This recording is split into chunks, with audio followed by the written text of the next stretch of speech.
서울 고속버스 터미널을 출발한 여수행 금호고속 차량 45인승 리무진 좌석 버스는 새벽을 갓 벗어난 시간답지 않게 엔진음부터 실내 등의 은은한 불빛까지 적당히 차분한 분위기를 자아내고 있었다. 출발 직전 기사님의 안전띠 착용 안내 멘트를 마지막으로 승객들 대부분은 이어폰을 꽂거나 창밖에 비치는 올림픽대교의 새벽 물결을 넋놓고 바라보았다. 그런데 갓 창가에 앉혀있던 생후 8개월 차 혼혈남아 딜런이 갑작스럽게 울음을 터뜨렸다.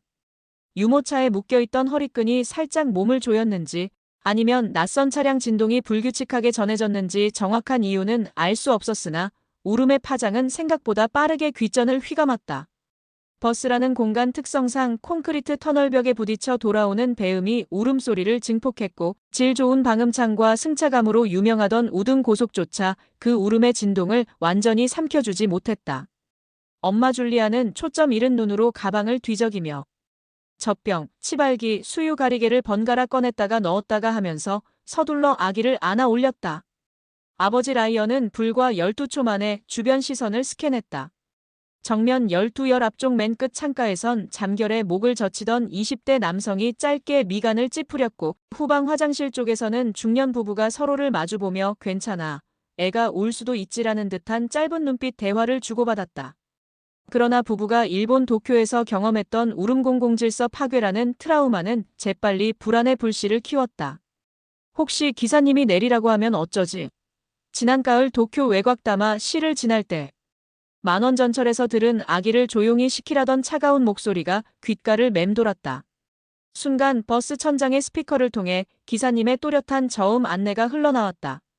승객 여러분, 혹시 뒤쪽에서 귀여운 아기 울음이 들려 조금 놀라셨더라도 넓은 마음으로 이해 부탁드립니다.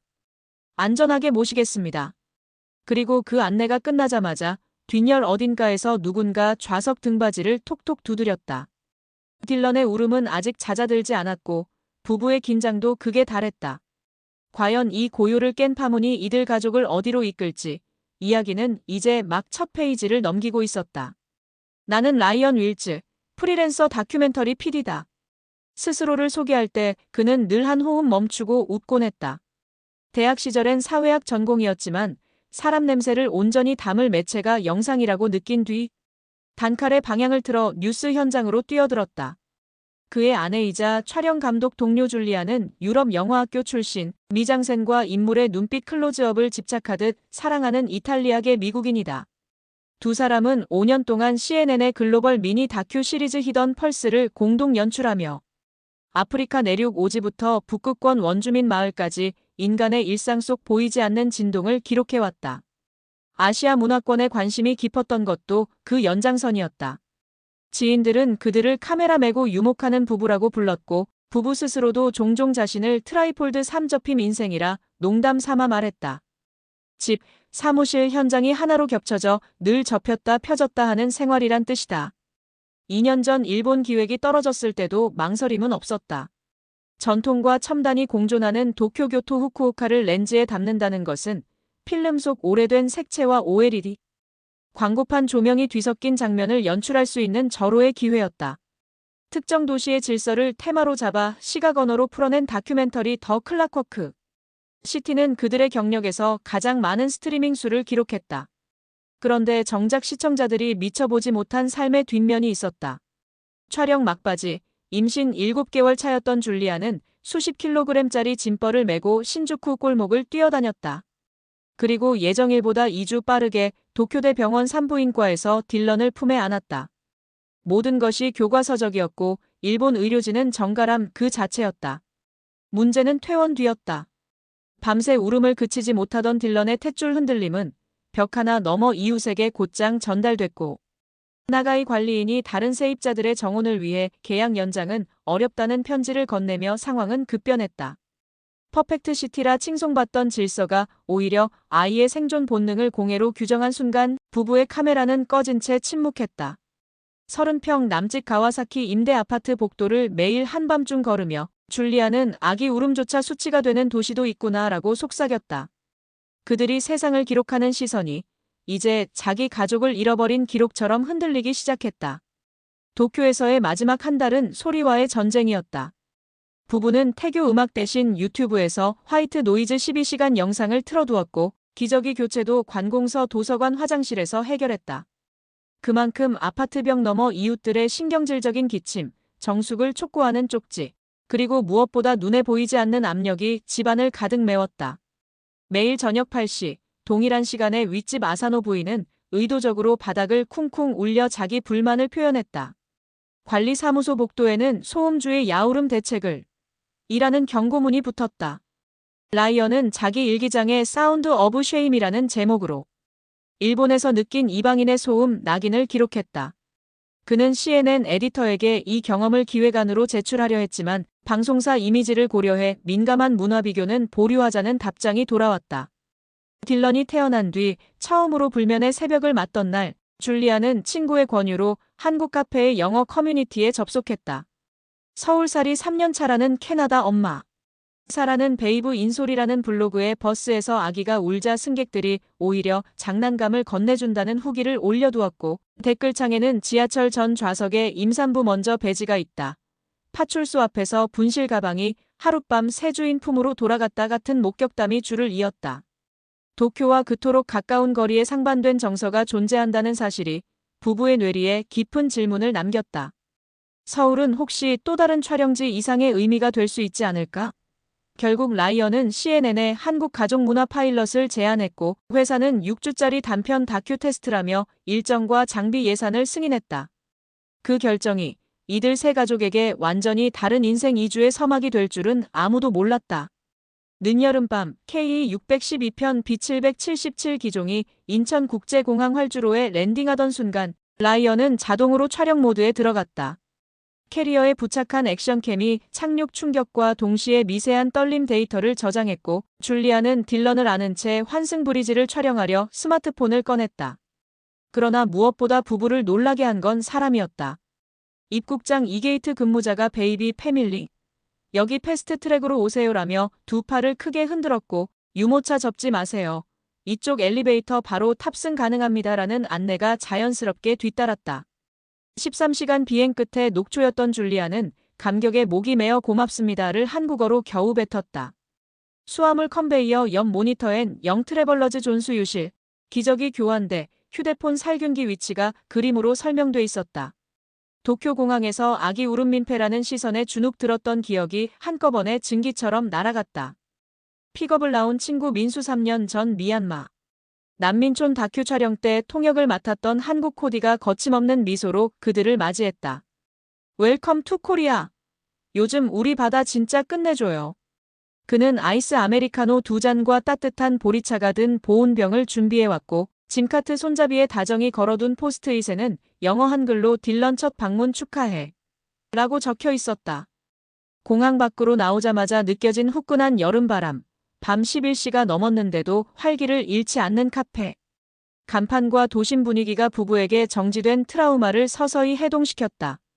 민수는 차창 밖으로 지나가는 송도 국제도시 고층 라이트를 가리키며 저 불빛 뒤에 서해가 있고 서해 넘어가면 곧바로 중국이야. 서울 베이징보다 서울 도쿄 항로가 더 가깝지만 문화적 간극은 생각보다 클걸? 이라고 농을 던졌다. 그 말은 곧 답지하지 못한 질문을 품은 채 새벽 한강 야경이 흐르는 영동대교 위를 지나 동서울 호텔에 이르게 했다. 다음 날 새벽 6시 10분 서울 고속버스터미널 3층 우등 고속 승강장은 이미 등산복 차림 중장년과 캐리어를 끄는 대학생 그리고 한복을 입은 외국인 커플까지 뒤섞여 초여름 열기를 뿜어냈다. 부부는 예매한 700여 수행표를 들고 민수와 간단히 작별 인사를 한 뒤 버스에 올랐다. 좌석은 가장 뒷줄 유모차 보관과 기저귀 교환에 편리하다는 민수의 팁을 따른 선택이었다. 출발 3분 뒤 딜런은 처음 낯선 엔진 진동에 눈을 동그랗게 뜨더니 이내 울음을 터뜨렸다. 줄리아는 빠르게 이유식을 데우려 휴대용 보틀 워머에 전원을 켰고 라이언은 이번엔 괜찮겠지라고 스스로를 다독였다. 그러나 예상치 못한 변수가 등장했다. 중간 통로 14째 줄 AISL이 시트에서 일어난 일본인 남성 타쿠로. 그는 짙은 인디고 블레이저에 구겨진 티셔츠 그리고 스카치 위스키 냄새를 풍기며 뒷좌석을 향해 불같이 외쳤다. 베이비 크라이, 베리베리 폴루션. 버스. 안 공기마저 맹렬히 베어내는 듯한 그 억양은 도쿄에서 경험했던 정숙 지상주의의 또 다른 얼굴이었다. 타쿠로는 코리어 언드 저펜, 세임 ASIAKEP 사일런트 라며 양국 문화를 한데 묶어 비아냥거렸다. 승객들 일부가 기겁해 그를 바라봤지만 그는 아랑곳하지 않았다. 줄리아의 얼굴은 순식간에 창백해졌고 라이언은 카메라 파우치를 움켜쥔 채 진정을 시도했으나 목젖이 떨리는 것이 느껴졌다. 그때 천장의 스피커가 다시 켜졌다. 뒤쪽 아기 승객이 불안한가 봅니다. 조금만 이해해 주세요. 곧 고속도로 휴게소에서 잠시 정차하겠습니다. 기사님의 담담한 음성은 잠깐의 완충막을 형성했지만 타쿠로는 되려 목소리를 더 높였다. 니혼데와 베이비고 집. 주변 시선이 싸늘해졌지만 누구도 선뜻 개입하지 못했다. 부부는 끔찍했던 도쿄 기억이 재현될까 두려워 숨을 삼켰고 딜런의 울음은 불안의 진폭을 그대로 따라가듯 음높이가 올라갔다. 맨 뒷열 오른편 창가 43번 좌석에 앉아있던 한국인 남성이 서서히 자리에서 일어나는 것이 보였다. 그가 정민이었다. 그의 첫 한마디는 낮고 선명했다. 익스큐스 미 서. 아이 울음은 죄가 아닙니다. 정민의 성량은 마치 클래식 기타의 저음현처럼 단단했으며 그 울림이 버스 통로를 타고 첫 갈등을 가르고 지나갔다. 여수에 정착한 첫 달, 우리는 매일같이 낯설과 익숙함 사이를 오갔다. 새벽 5시, 파도 소리가 창문 틈새로 밀려올 때마다 줄리아는 침대를 내려와 발코니 난간을 붙잡고 바다 끝을 바라봤다. This is the soundtrack of our new life. 그녀가 중얼거리면 아직 말이 서툰 딜런은 빠다라며 혀를 굴렸다.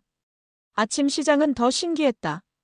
흰 앞치마를 두른 상인들은 딜런에게 딸기를 한 알씩 입에 넣어주며 오이소, 보이소, 사이소식으로 사투리를 섞은 환대를 퍼부었고 우리는 번역할 새도 없이 웃음으로 답했다.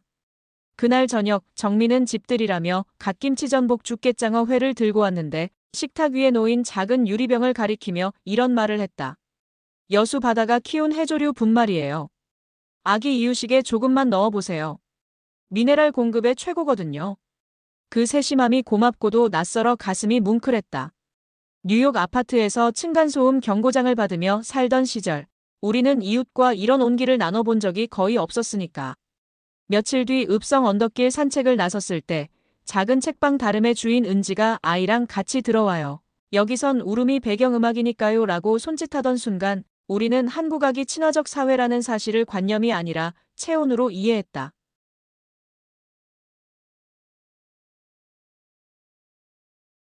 새벽 5시, 파도 소리가 창문 틈새로 밀려올 때마다 줄리아는 침대를 내려와 발코니 난간을 붙잡고 바다 끝을 바라봤다. This is the soundtrack of our new life. 그녀가 중얼거리면 아직 말이 서툰 딜런은 빠다라며 혀를 굴렸다. 아침 시장은 더 신기했다. 흰 앞치마를 두른 상인들은 딜런에게 딸기를 한 알씩 입에 넣어주며 오이소, 보이소, 사이소식으로 사투리를 섞은 환대를 퍼부었고 우리는 번역할 새도 없이 웃음으로 답했다. 그날 저녁 정민은 집들이라며 갓김치 전복 죽게장어 회를 들고 왔는데 식탁 위에 놓인 작은 유리병을 가리키며 이런 말을 했다. 여수 바다가 키운 해조류 분말이에요. 아기 이유식에 조금만 넣어보세요. 미네랄 공급의 최고거든요. 그 세심함이 고맙고도 낯설어 가슴이 뭉클했다. 뉴욕 아파트에서 층간소음 경고장을 받으며 살던 시절 우리는 이웃과 이런 온기를 나눠본 적이 거의 없었으니까. 며칠 뒤 읍성 언덕길 산책을 나섰을 때 작은 책방 다름의 주인 은지가 아이랑 같이 들어와요. 여기선 울음이 배경음악이니까요 라고 손짓하던 순간 우리는 한국아기 친화적 사회라는 사실을 관념이 아니라 체온으로 이해했다. 그날 밤 영상을 정리하며 나는 촬영 메모에 이렇게 적었다. 카메라가 잡아낸 건 풍경이 아니라 공기다. 울음이 허용되는 공기, 그리고 그 공기를 공유하겠다는 공동체의 의지. 이것이 앞으로 다큐멘터리를 관통할 핵심 메시지가 될 것임을 직감했다. 그러던 중 고베시 국제교류재단으로부터 한 통의 메일이 도착했다. 발신자는 다름 아닌 타나커 TAKURO. 1년 전 버스에서 우리를 몰아붙였던 바로 그 일본인 남자였다. 제목은 어팔러지 언드 프러포절. 그는 서툰 영어로 길게 사과한 뒤 여수가 보여준 포용성을 고베에도 이식하고 싶다. 공동 다큐멘터리를 만들자 고 제안했다. 처음엔 당혹스러웠다. 하지만 줄리아는 사과가 진심인지 확인할 기회를 줘야 하지 않을까? 라며 나보다 먼저 긍정했다. 우리는 고베로 날아가 항만 회의실에서 그를 만났다. TAK 유아로는 과장된 제스처 대신 고개를 깊이 숙였고 프레젠테이션 화면엔 웨이브즈 오브 엠퍼시라는 새 프로젝트 로고가 떠 있었다. 핵심은 이렇다. 울음을 허용하지 않던 고베 시내 전철 세계 노선에 베이비 프렌들리 객차를 시범 도입하고 그곳에서 수집한 아이 울음 데이터를 여수의 웃음 데이터와 교차 편집해 하나의 장편 다큐로 묶자는 것. 나는 의자에 등을 기댄 채 그를 바라봤다. 1년 전 당신은 우리를 몰아세웠죠. 지금은 무엇이 달라졌습니까? TAK 유아로가 답했다. 그때 난 질서와 배려를 혼동했어요. 질서는 소음 없는 상태라 믿었지만 사실 배려 없는 질서는 독재였습니다. 그 순간 회의실 공기가 바뀌었다. 정민은 조용히 손뼉을 쳤고 나는 계약서 초안을 꺼냈다. 공동 제작은 그림자 토끼로부터 다시 시작됐다. 고베 산노미야역 광장에 6m짜리 스크린을 세우고 일본 아버지들이 손가락 그림 자극을 배우는 워크숍 장면을 촬영했다. 아이를 돌보는 것은 주로 엄마의 몫이라는 기존 통념을 깬다는 의도였다. 한 달 후 여수에서는 여고생 연극부가 패창고를 리모델링해 울음 콘서트홀을 꾸몄다. 벽면 스피커 88개에서 세계 각지 부모들이 보내온 아기 울음이 순차적으로 재생됐는데 관객들에게는 울음의 파장에 따라 조명을 바꿀 수 있는 리모컨이 제공되었다. 울음 주파수가 높아지면 핑크라이트, 낮아지면 블루라이트가 켜졌다. 행사 마지막 스피커에서 1년 전 버스에서 녹음된 딜런의 울음이 흘러나오자 핑크와 블루가 겹쳐 보랏빛이 되었다. 그 장면을 촬영하던 TAK 유아로의 눈가가 적셔졌다. 줄리아는 카메라 밖에서 그의 어깨를 토닥였다. 그리고 나 역시 뷰파인더 너머로 흐릿해진 영상을 바라보며 깨달았다. 포용이란 한때 내게 상처를 줬던 사람에게도 다른 페이지를 허락하는 일이라는 것을. 지금 우리는 CNN 뉴욕 본사 편집실에서 위스퍼즈 투 웨이브즈 최종 러닝타임 98분 57초짜리 마스터 파일을 검수 중이다. 엔딩 크레디트 직전에 삽입된 한 줄 텍스트는 줄리아가 썼다. A BOBYS cry is not a crack in silence. It's the shame that stitches strangers into neighbors. 화면이 암전되고 마지막으로 여수 밤바다와 고베 항만 파도가 양쪽에서 맞부딪히는 롱테이크가 흐른다. 파도가 부서지는 사운드와 함께 여수의 웃음 파형, 고베의 울음 파형이 그래픽으로 겹쳐지며 타이틀 로고가 떠오른다. 스크린을 바라보던 CNN 편성팀장은 잠시 침묵하다가 조용히 리모컨을 내려놓고 말했다. UDIDNT 저스트 필름 COEXISTENCE와 EOU 엔저니드 잇. 나는 심호흡을 한 뒤 고개를 끄덕였다.